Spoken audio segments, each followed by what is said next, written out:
Welcome to Happy Talks with Dr. Alice and Donovan. Dr. Alice Fong is a holistic naturopathic doctor and founder of Amor de Soi Wellness.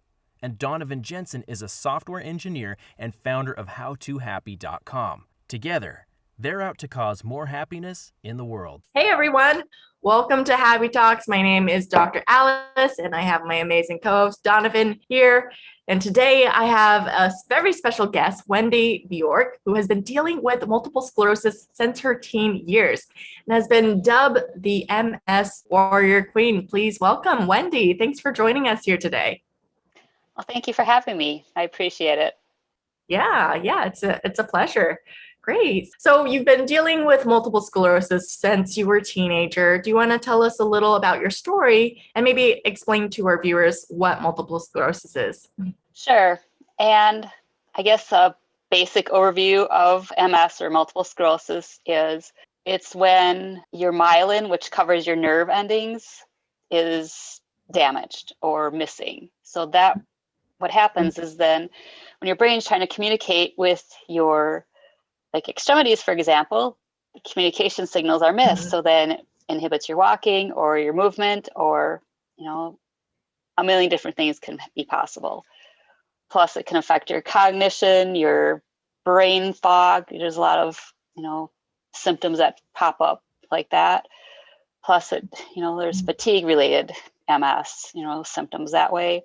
I mean, there's just so many different things that can be attributed from it. And I guess my initial symptoms were just triggered from a hot bath. I think I was 16, 17, and just felt like my legs were spaghetti noodles when I got out of it.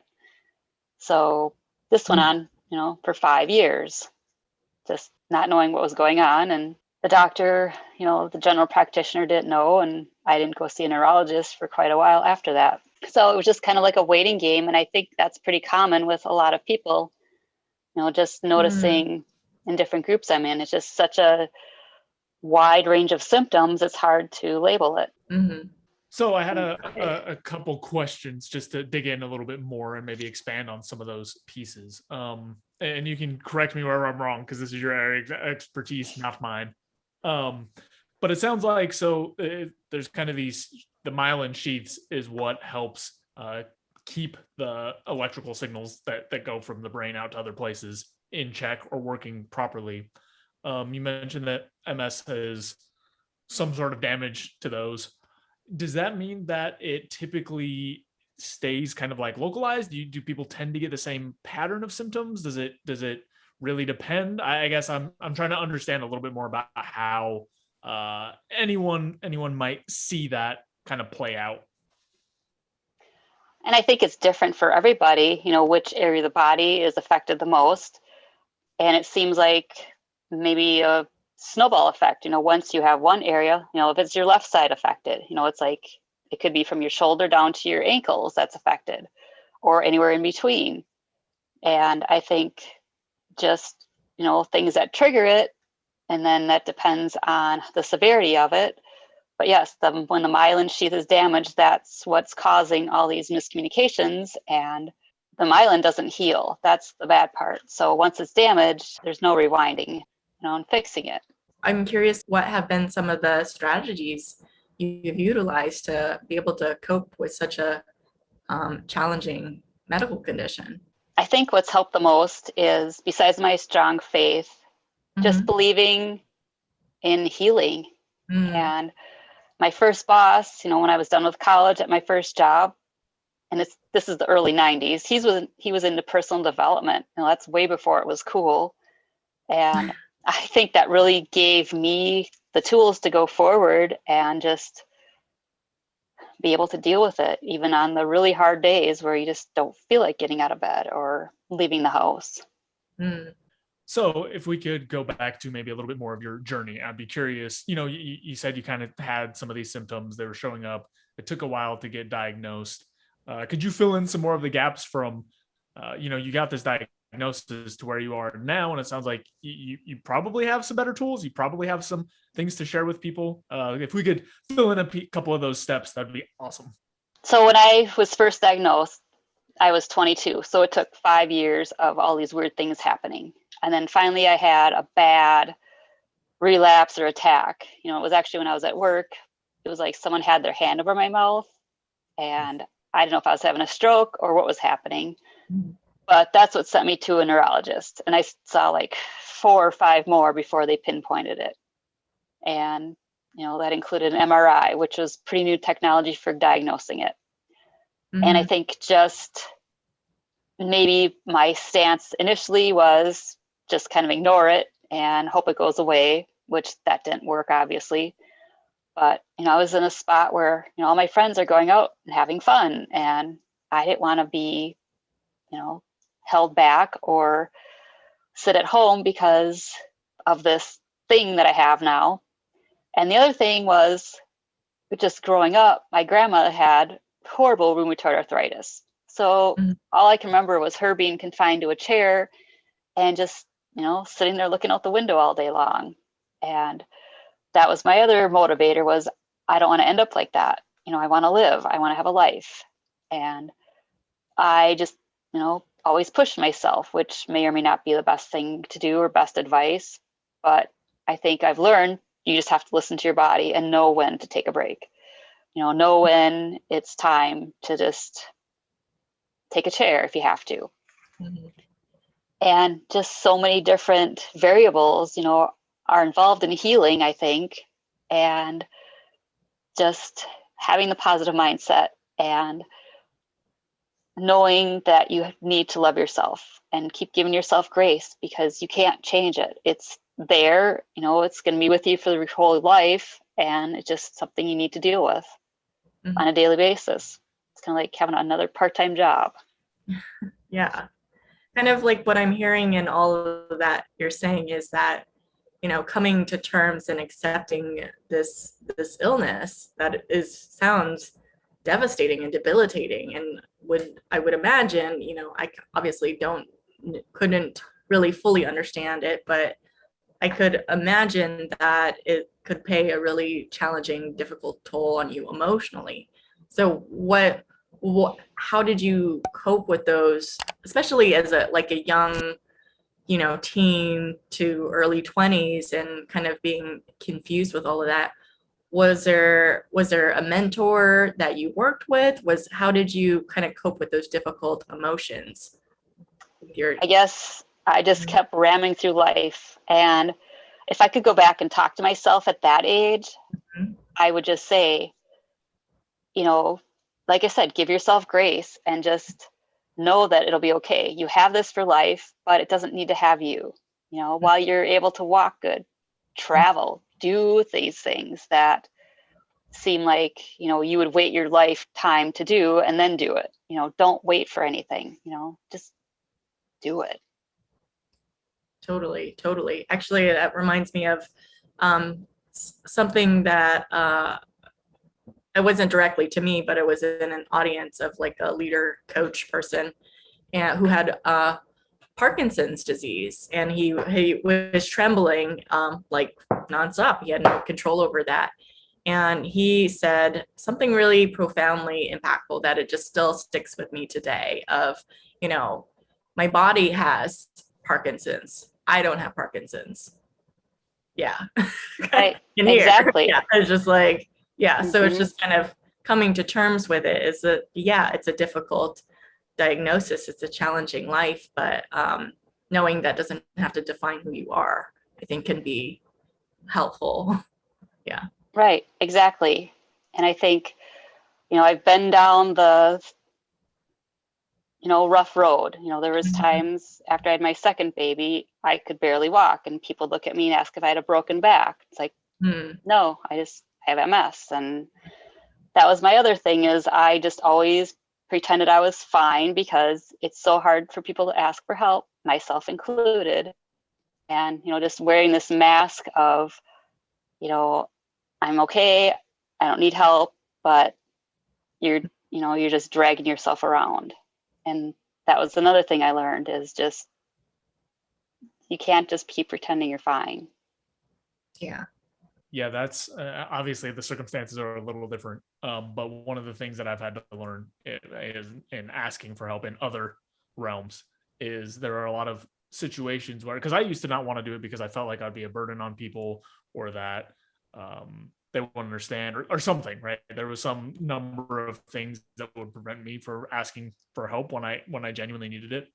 And it finally started to shift a little bit for me when I realized in some circumstances, there's not anything the other person would rather do than help.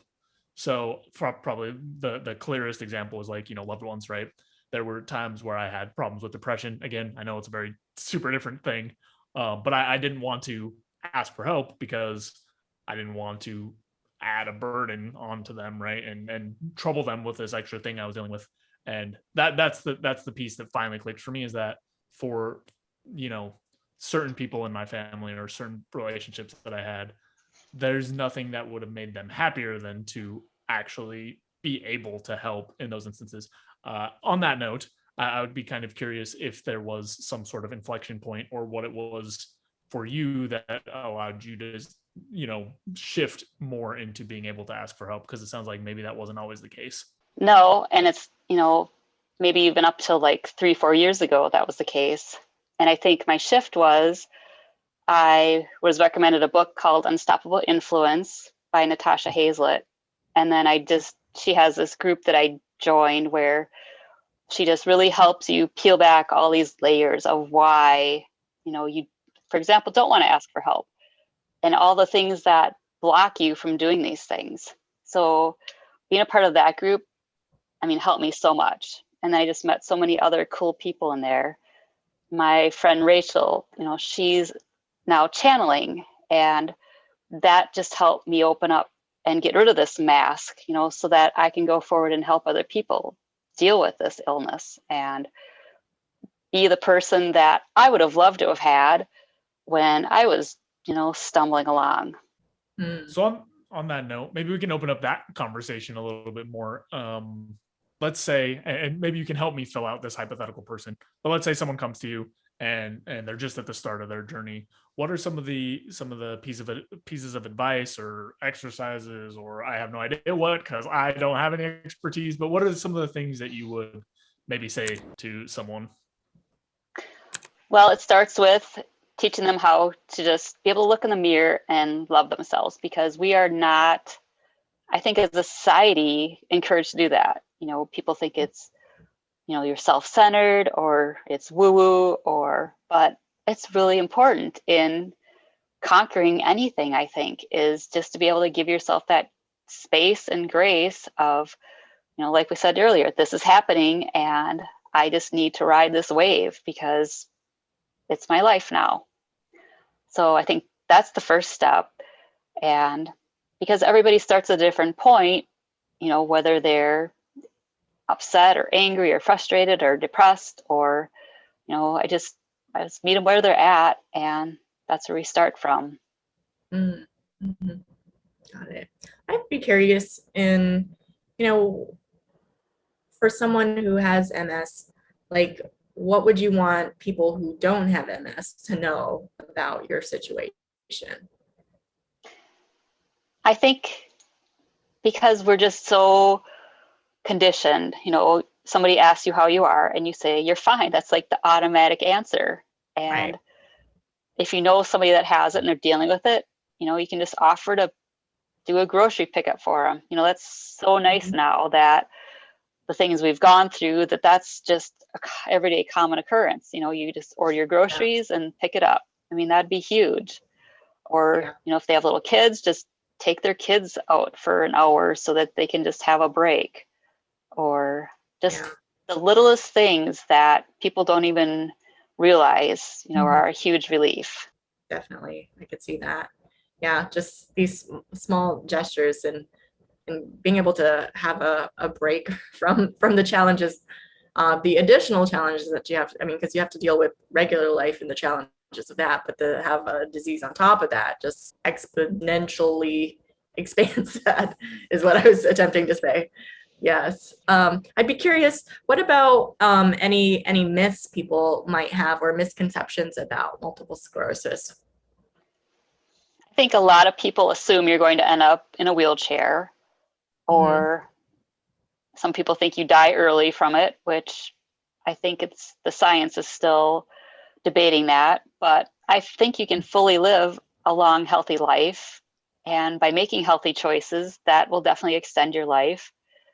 And a lot of people, if someone says they're tired from MS or has fatigue, typically the normal response is, well, the other person's tired too. And it's just like a different tired that people don't understand. It's like, I can't move my legs anymore right now. I am exhausted. I'm just out of energy.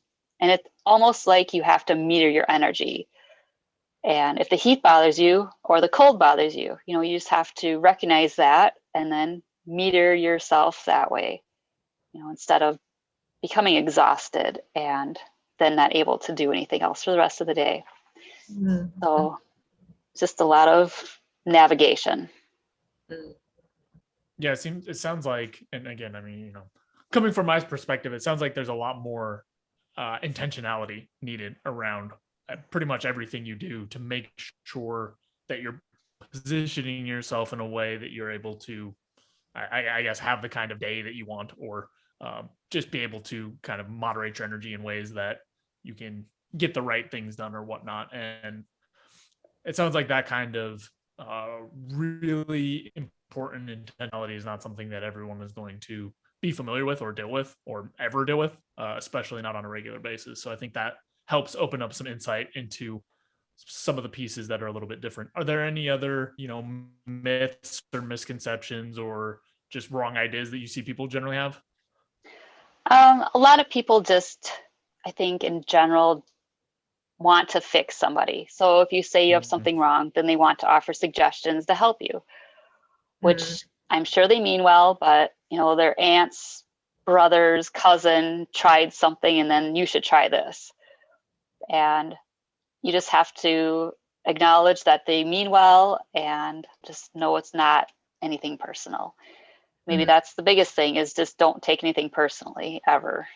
And what about any environmental toxins or factors that can aggravate MS? And I guess that's a spot that I really dug into a few years back, was just trying to figure out what causes inflammation in our body. What's, causing all these reactions and aggravations, throughout my system. And I actually just did a ton of reading and figured out there's so many chemicals in our country now that contribute to inflammation. And, from your laundry products to your floor and counter cleaning products to what you put on your body, as far as shampoos or deodorant and other body things. But I started with the laundry room just because we lay on our sheets all day and the stuff sits in our skin and our clothing all day long. And just avoiding synthetics and synthetic fragrances has just been a huge, huge help. So sort of on that same note, are there other things, because it sounds like, having those synthetic materials in the cleaners is not helpful. Are there other things that generally tend to work for people, or generally tend to make things worse, that they can either change in maybe their habits or their environment or anything else? And then I think after I figured out, the whole household scenario, then I went to what I was eating and drinking and just changed that up. So I actually cut out dairy and wheat or gluten, and then sugar, because those three do cause inflammation as well. And not that it's easy to do, which, that's another reason to have somebody in your corner, is when you want a giant ice cream cone, then you just know you're going to feel terrible from it. And is that really worth it? So I think those factors definitely help people feel better as well, or cutting those out, I should say. So is inflammation kind of one of the main causes of an increase in symptoms, or is it one of many? Or I just heard you say, inflammation a couple times, and I'm wondering what the relationship is there exactly with kind of how you feel. Because I know in general, inflammation is not great, but mapped onto MS, it's probably exponentially worse. Yes. Yeah, you're right. It is. And The inflammation, I think, causes more symptoms or aggravates symptoms that are already there, or exacerbates them even more. It's hard to know what's going on inside our system, but it'd be nice to just be able to see what's happening. But I think, by just taking the steps to cut some of these things out of your life is a great place to start, no matter where you're at. Definitely. Was there anything else that you think is important for our viewers to know about MS? I just think, or I see, there's just thousands of people that are diagnosed, and it's heartbreaking when they just don't have a support system or don't have anybody to talk to about it. Or, I've just noticed, in different areas or different groups that, even people's spouses leave them because they just can't deal with this. And it's such a lonely illness sometimes, and it doesn't have to be. I mean, there's people willing to help and just need to reach out and let them walk with you. Yeah, beautiful message, because I can imagine it could be really lonely, but you're clearly the warrior to be that person for people to talk to, which is great and incredible and inspiring in itself.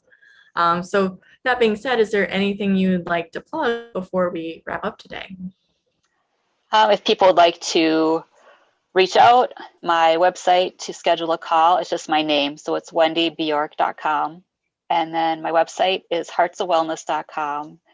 And my Four Cornerstones is there to take a look at. And that's where I just actually dive in with them to go through their mindset, their relationships, what they're doing, putting on their body or eating or drinking, and then the environmental factor as well. So just to dive in there that way and help them out through there. Yeah, beautiful, wonderful. So yeah, if anyone is dealing with MS, don't try to do it and handle it on your own. Get the support you need. Wendy is here for you. Check her out. And for those who don't have MS, at least hopefully you learn something. If you have people in your life with MS, have some more loving kindness and, do a grocery run for them if you can. Right. All right. Well, thank you, Wendy, for joining us today. It's been a pleasure. Thanks again for having me. I appreciate it. Of course, of course. Thanks for watching. If you enjoyed the video, please take a second to subscribe, as it really helps out a lot. If you're looking for more content, there's all sorts of information over at howtohappy.com. And if you want something a little bit more condensed and concise, I've also written the book Mindscaping, which is essentially a framework for optimizing happiness. So we'll have the link there as well. And that's all I've got. Thanks again. I'll see you next time.